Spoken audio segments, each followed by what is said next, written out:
Baik anak-anak, pada pertemuan kali ini kalian akan belajar tentang arti penting dan manfaat persatuan dan kesatuan. Nah, sebelum kalian mengetahui apa saja manfaat dari persatuan dan kesatuan, kalian harus mengetahui dulu arti penting dari persatuan dan kesatuan itu sendiri. Nah, menurut Kamus Besar Bahasa Indonesia atau KBBI edisi keempat, persatuan adalah gabungan yang di dalamnya ikatan, kumpulan, beberapa bagian yang sudah bersatu, berserikat. Sementara pengertian kesatuan berarti perihal satu, keesaan, sifat tunggal, dan satuan. Arti kesatuan dan persatuan itu berasal dari dua kata, yakni persatuan yang berasal dari kata satu, yang artinya utuh dan tidak terpecah belah. Arti lebih luasnya lagi, yaitu berkumpulnya macam-macam corak dari berbagai kalangan, baik itu ras, budaya, dan adat istiadat yang ada dalam masyarakat. Sedangkan arti kesatuan merupakan hasil dari persatuan yang telah menjadi utuh. Hal ini dilakukan untuk terhindar dari disintegrasi, maka sangat dibutuhkanlah persatuan di Indonesia.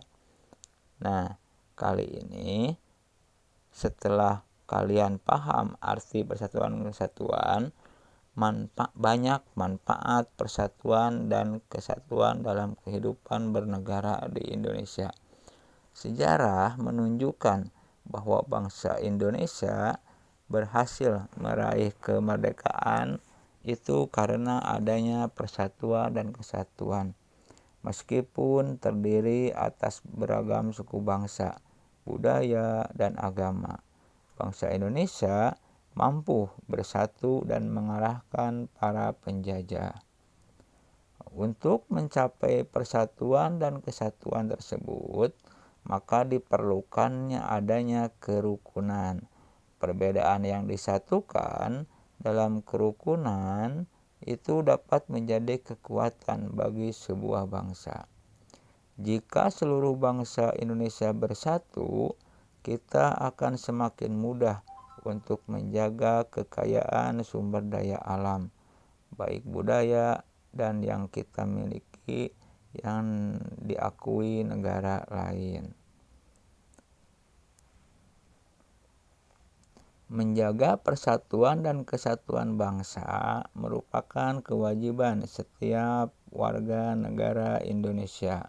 Nah, jika persatuan dan kesatuan bangsa tidak dijaga, maka dapat terjadi perselisihan yang pada akhirnya akan memecah belah.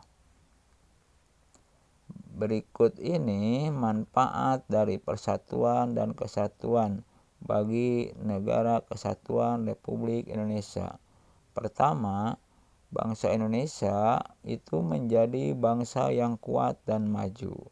Yang kedua, pembangunan nasional itu akan berjalan dengan lancar, aman, dan cepat. Ketiga, kesejahteraan masyarakatnya akan tercapai secara adil dan seimbang. Yang keempat, bangsa Indonesia akan terhindar dari perselisihan. Dan yang kelima, terjalinnya persaudaraan antar warga negara. Nah, berikut contoh penerapan persatuan dan kesatuan di lingkungan rumah, sekolah, dan masyarakat. Yang pertama, di lingkungan rumah. Contohnya yaitu mendahulukan kepentingan bersama, saling menghormati dan menghargai antar anggota keluarga. Kemudian rajin membantu orang tua. Nah, contoh penerapan di lingkungan sekolah yang diantaranya melakukan piket kelas bersama-sama, kemudian membantu teman dan kesulitan memahami materi pelajaran, dan yang terakhir mengumpulkan sumbangan untuk teman yang terkena musibah. Nah, di lingkungan masyarakat banyak contoh penerapan persatuan dan kesatuan. Di antaranya yang pertama, membantu korban bencana alam tanpa melihat latar belakang mereka. Yang kedua, mempersilahkan orang lain untuk beribadah sesuai agamanya masing-masing dan membantu tetangga yang kesusahan meskipun berbeda suku dan agama.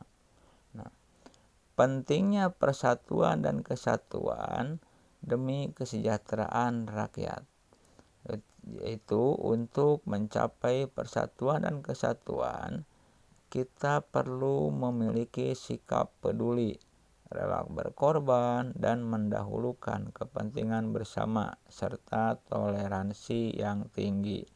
Kita juga perlu menerapkan nilai persatuan dan kesatuan itu untuk mempertahankan kemerdekaan dan melaksanakan pembangunan.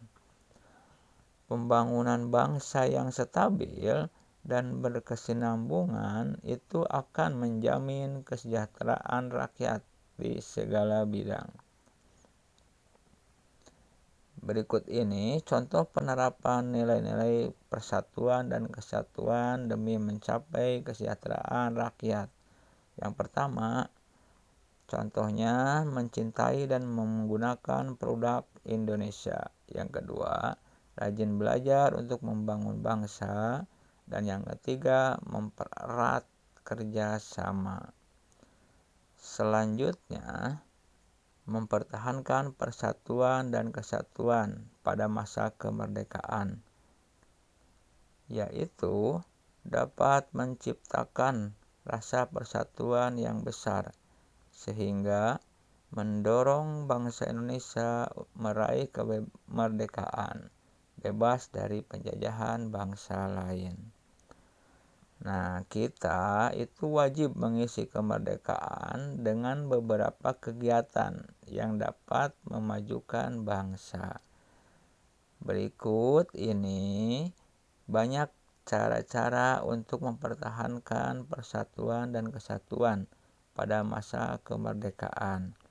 Yang pertama, menjaga keharmonisan antar suku bangsa dan agama.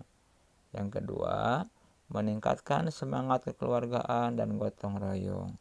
Yang ketiga, memperluas pergaulan kita dengan orang yang berlainan suku, bangsa, dan agama. Kemudian keempat, meningkatkan pendidikan masyarakat. Kelima, tidak mudah terpancing oleh pihak-pihak yang ingin memecah belah bangsa. Dan keenam, meningkatkan rasa peduli sosial kepada orang-orang di sekitar. Dan yang ketujuh, melakukan pemerataan pembangunan hingga ke seluruh pelosok negeri. Ini contoh penerapan nilai persatuan dan kesatuan yang dapat kamu lakukan sebagai seorang pelajar. Pertama, membantu teman yang kesulitan dalam memahami materi pelajaran. Kedua, kalian melakukan piket kelas secara bersama-sama. Kemudian ketiga, saat bermain bersama pada jam istirahat tanpa membeda-bedakan. Keempat, mengumpulkan sumbangan untuk teman yang terkena musibah. Dan yang terakhir, aktif mengikuti perlombaan di sekolah maupun di luar sekolah. Nah, jadi sikap persatuan dan kesatuan antar sesama masyarakat itu dapat menjaga kerukunan dan keutuhan bagi bangsa dan negara Indonesia.